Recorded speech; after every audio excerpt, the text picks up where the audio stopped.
আমাদের প্রিয় নেতা কি বলেছেন এবং কিভাবে কথা বলেছেন। উনি বলেছেন যে কোনো সংসদ সদস্য যখন দাঁড়িয়ে কথা বলবেন তা নিয়ন্ত্রণ করবেন বা অথবা তা অ্যালাউ করার একক এখতিয়ার হচ্ছে মাননীয় স্পিকারের।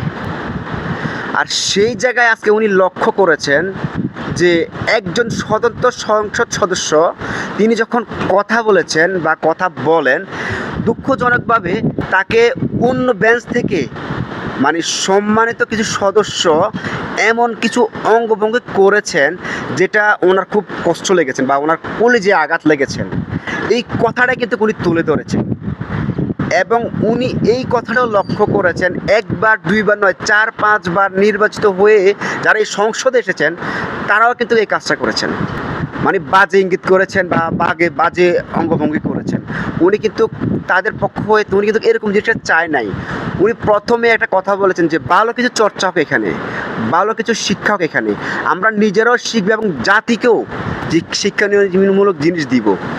উনি একটা কথা বলেছিল যে মাননীয় স্পিকার, যেখানে আপনি এখানে সংসদের সহযোগিতা করার কথা, যেখানে আপনি ওনারা এই জিনিসগুলো চালিয়ে গেছেন সেখানে আপনি তাদেরকে মাইক দেন নাই বা তাদেরকে মানে সাড়া দিয়েছেন বা তাদেরকে সাপোর্ট করেছেন। এই কথাটা উনি খুব দুঃখজনকভাবে কথাটা বলেছেন। রুমিন ফারহানা যে কথা বলেছেন সংসদে, উনি এভাবে বলেছেন যে রুমিন ফারহানা যে কথা বলেছে সবাই এই কথাগুলো পুরোই অযোগ্য হিসেবে দেখেছেন এবং এটাতে উনি অনেকটাই দুঃখ প্রকাশ করেছেন বা দুঃখ পেয়েছেন।